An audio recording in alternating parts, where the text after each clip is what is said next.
What's good? What's good? Everyone can hear me. Um, I'm back.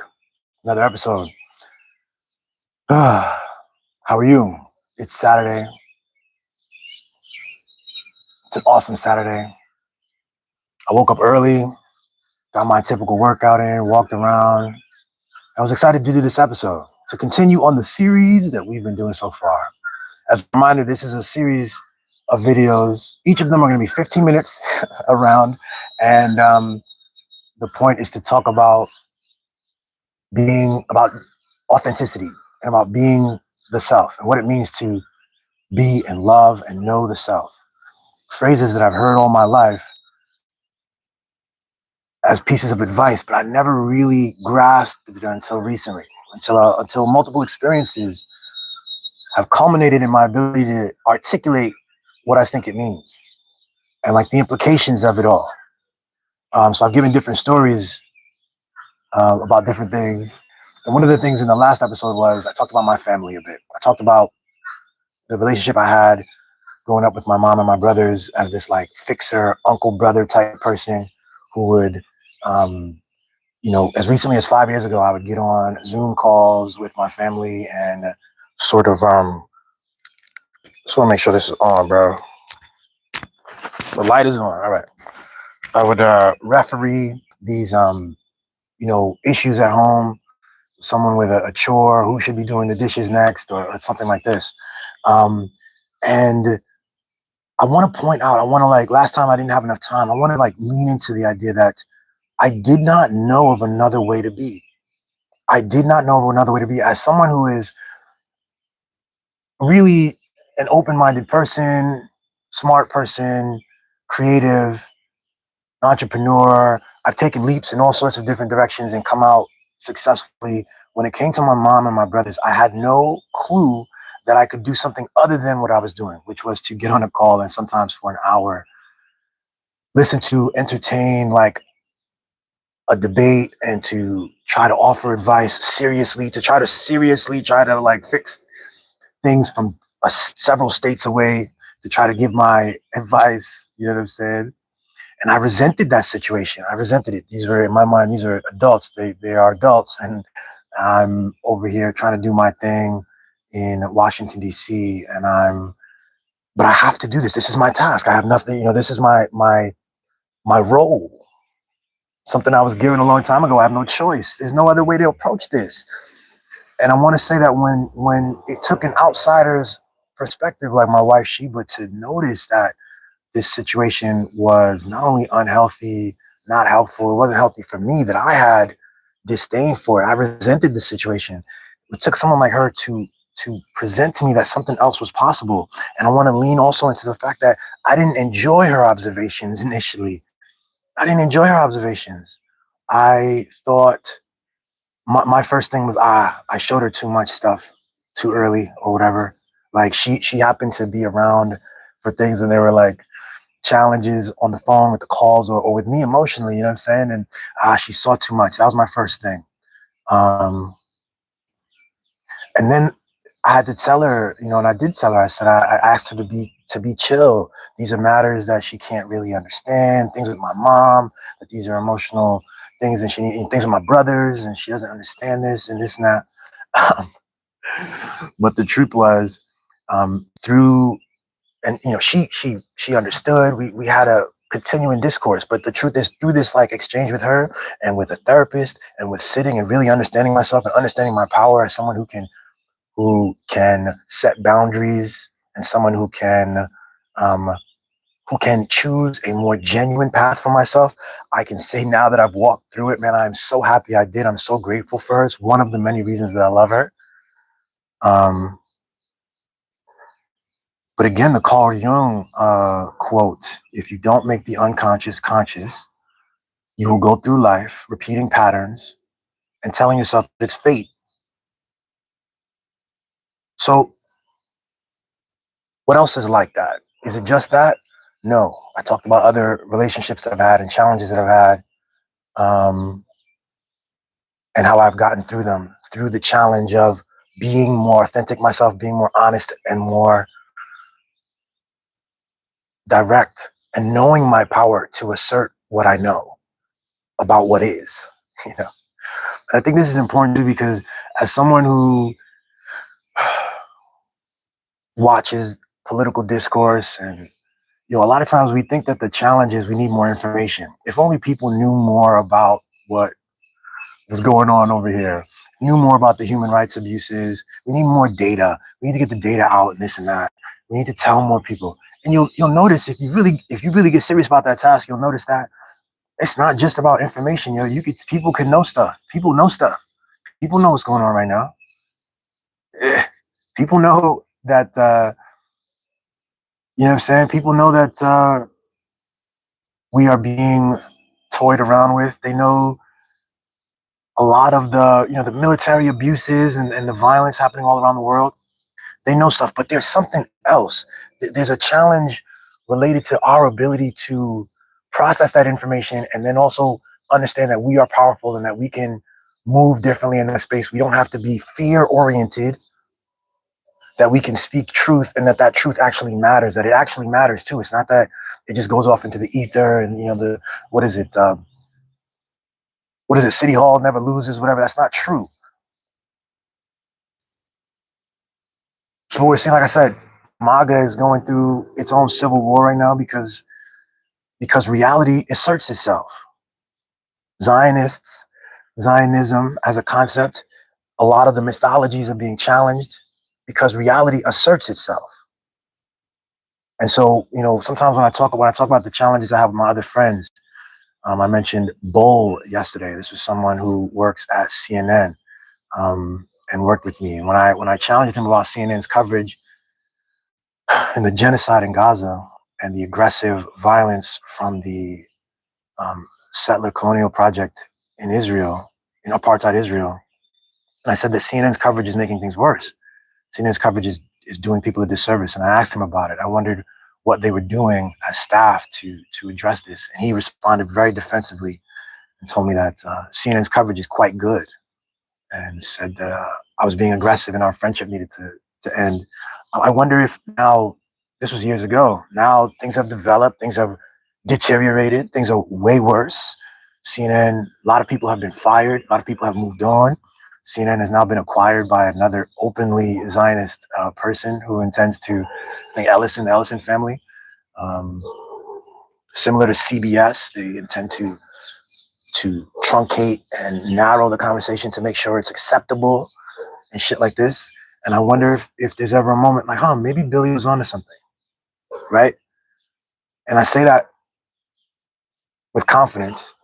I say that truly with the goal of saying, again, without judgment, without calling anyone a name, without, you know what I'm saying? You can say, oh, Zionists, they're indoctrinated, or people at CNN who think, oh, they're indoctrinated.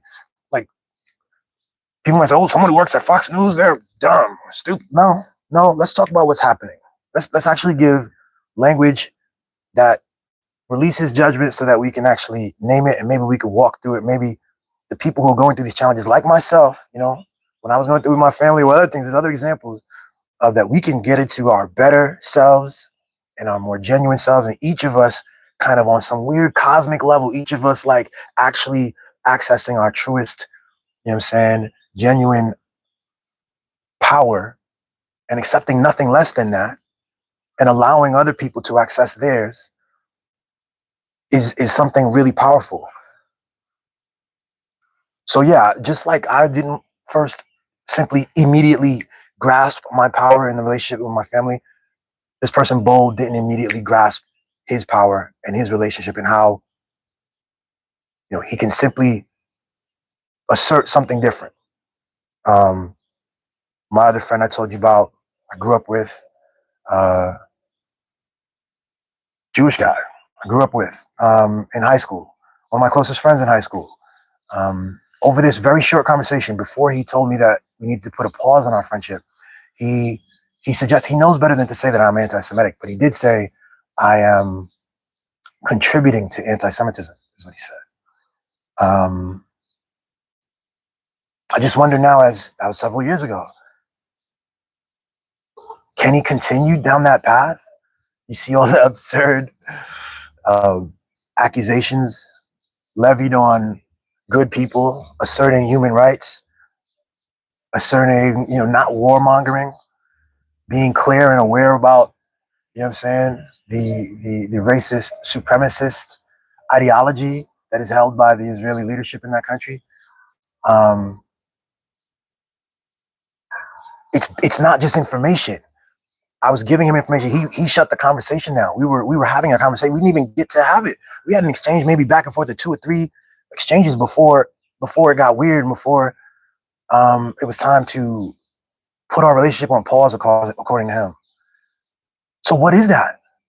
So there's information. It's there. It's all over the place. There's videos. There's text. There's international law. But then there's feelings. Then there's identity. Then there's definitions. There's a sense of self.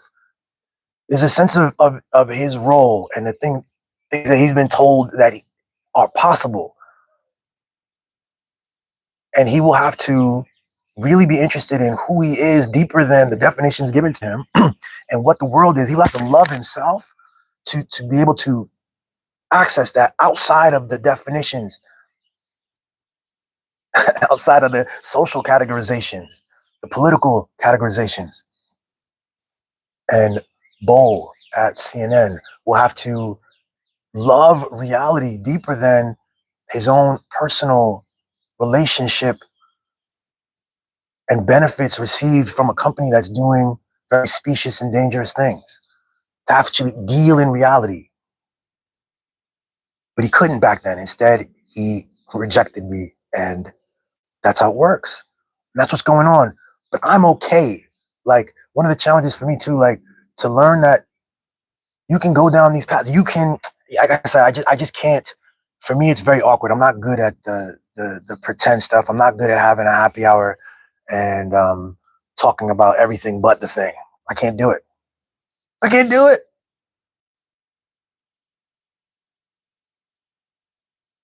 My other friend, who talked about the Iran war as a necessary, or he had a story about drone asymmetry that made it make sense. Like I said, another thing there, not just information. Nobody's talking about drone asymmetry. Nobody even talks about that. It's all very clear what this whole thing's a mess. It's a complete stupidity. The straits of Hormuz were open before this. People are now dead. American soldiers and people are dead for no reason. Hegseth is saying stupid things about gods and violence and power. And we've you know, but again, the conversation with him felt like an attack to him because beyond information, beyond truth, beyond data, there is something powerful, emotional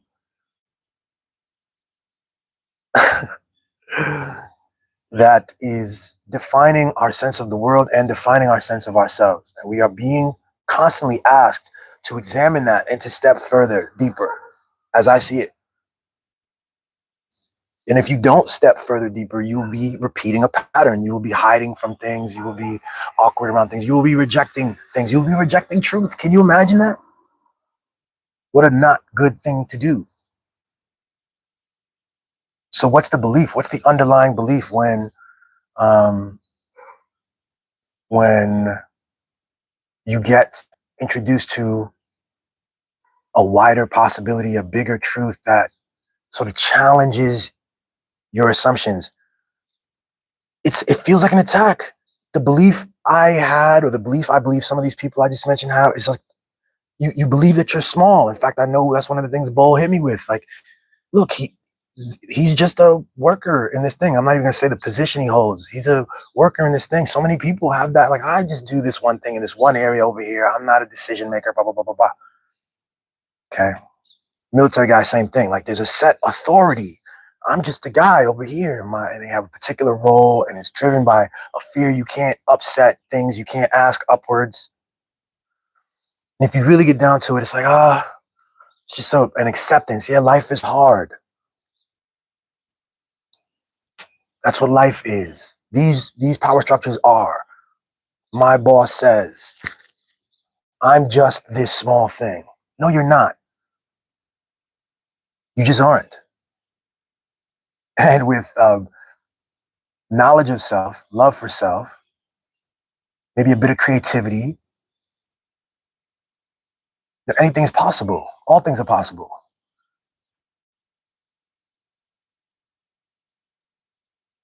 So to challenge the belief, not just challenge the world, but challenge the personal belief of one's own powerlessness, and to access um, your fullness. And it looks like I have, it's 15 minutes already. I'm going to finish this before we get to 20. I promise. We're going to do this. I got this one thing I want to hit, and I want to say, I want to just push it further. Not only are these, I'm making the case for why there's benefit. It's absurd the way we've been living. It's absurd the way we've been living, allowing all kinds of dumb fuck shit and hiding and pretending and agreeing to never talk about, never address things. It's absurd and dangerous the way we've been living. I'll make the case for why we should be doing something different. It would behoove all of us individually and collectively to do something different. And lastly, there's this, yo, as someone who used to be sort of anti-religious, someone who used to be atheist, I'm in a position, my relationship with God, the experiences I've had in this world have put me to realize that God is all things, including paradox. In fact, this whole thing is paradox. Paradox simply means that from our perspective, the stories that we tell are limiting, and that God exceeds the stories. God, you think, you talk about things as the left or the right. God is both left and right. You talk about things as black or white. God is all of those things. God is the rain and the sunshine. All of them, over and over. Any two contradicting concepts, those are human concepts, and God is all things. And the paradox, the full accessing the full your God consciousness is one that deals in the paradox, accepts the paradox, doesn't remain stagnant. It requires a shift. If you were raised to be kind, and that's a good thing, you developed a kindness and a kind of quietness about you. Okay. The full consciousness, the full awareness will eventually require boldness of you. It will challenge you to be bold. If you've been masculine your whole life, it will challenge you to access something more feminine. If you've been accepting, all the time, it will challenge you to set boundaries. The world will challenge you to set boundaries. Someone will challenge you to set boundaries. You taught yourself that there's a virtue in your acceptance, and there is a virtue, but something will challenge you, and now you will have to learn to set boundaries. You will have to switch. You will need to access the new you. You will have to get a higher, more genuine version of you that is able to articulate and set a boundary. And these things are opposites too. If you're someone who's always setting boundaries and is very like cloistered, and you only do what you know what I'm saying, you're very good at setting boundaries. At some point you will have to learn to accept other people. It will challenge you eventually to accept what is. If you've been feminine, you will be challenged to be masculine. If you've been a student, you will be challenged to be a master. You will be challenged now. At some point, you can't be a student forever. You need to be the thing. You can't be studying forever. If you're someone who's really good at preparation, you prepare and you organize and all that stuff, at some point you'll be challenged to go with the flow and to not be prepared. And it will feel bad at first. It will feel awkward because you are well trained at knowing the next step and prepping, and now you'll be challenged the other way. And in all cases, and again, vice versa, if you're someone who's just been loose and vague and you're very artistic and free, at some point you will be challenged to organize yourself and to have discipline and to do something with consistency and to prepare. And in either case, at some point you hit a plateau and you're like, I'm stuck, or this doesn't feel good, or things aren't working for me. It's that. It's now all of you, the world, you've built up a thing, the world one way, and it's actually now time to flip it the other way and to access the other side, which is the fuller thing. Realizing that it's still you. You thought that other thing was you. It's all you. Holy shit. How Billy sees it, I'll see you tomorrow.